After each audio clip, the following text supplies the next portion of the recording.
ખેડૂત મિત્રો નમસ્કાર।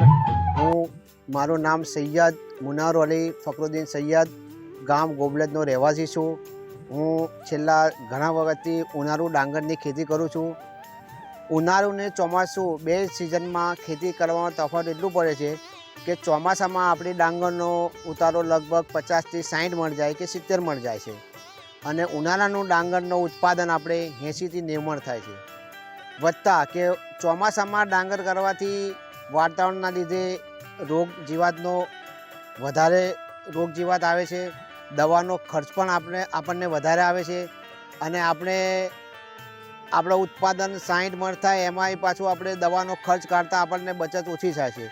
એવી જ રીતે ઉનાળુ ડાંગરની ખેતીમાં ઉત્પાદન આપણે 80 થી 90 મણ થાય છે, ભાવે સારો મળે છે, અને આપણો દવાનો અને રોગ માટે જે દવા વપરાય છે તેમાં આપણો ખર્ચ પણ ઓછો આવે છે।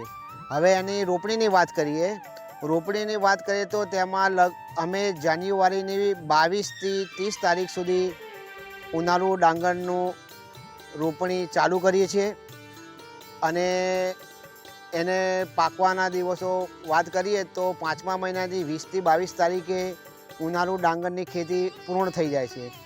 પૂર્ણ થતાં તેમાં ઉનાળામાં દવાનો ખર્ચ પણ ઓછો આવે છે, આપણને ઉત્પાદન પણ વધારે મળે છે।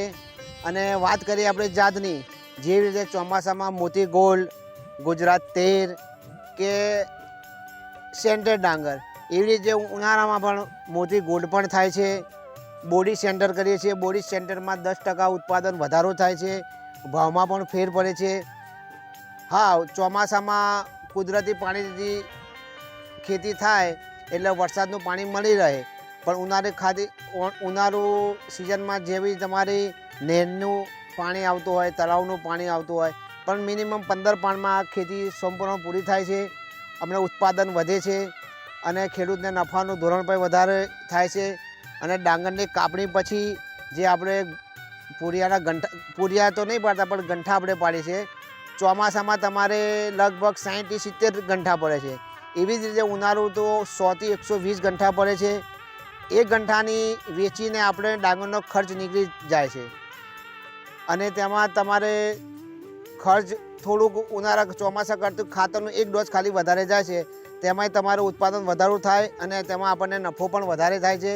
એટલે ખેડૂત મિત્રોને હું એવી સલાહ આપું છું કે જો તમારી પાણીની વ્યવસ્થા હોય કે હા આપણને 10 થી 15 પાણ મળી રહે છે, તો મારું કહેવું છે કે તમામ ખેડૂત મિત્રોને મારી એક જ ભલામણ છે, જો ઘઉં કરતા હોય અને એમાં બરાબર ઉતારો તમારો 25 થી 30 મણ આવતો હોય તો તમે ઘઉં કરવામાં કોઈ મજા નહીં, પણ જો તમારે પાણીની સગવડ હોય તો તમામ ખેડૂત મિત્રોને એવું કહું છું કે ઉનાળે ડાંગરની રોપણી કરજો। નમસ્કાર।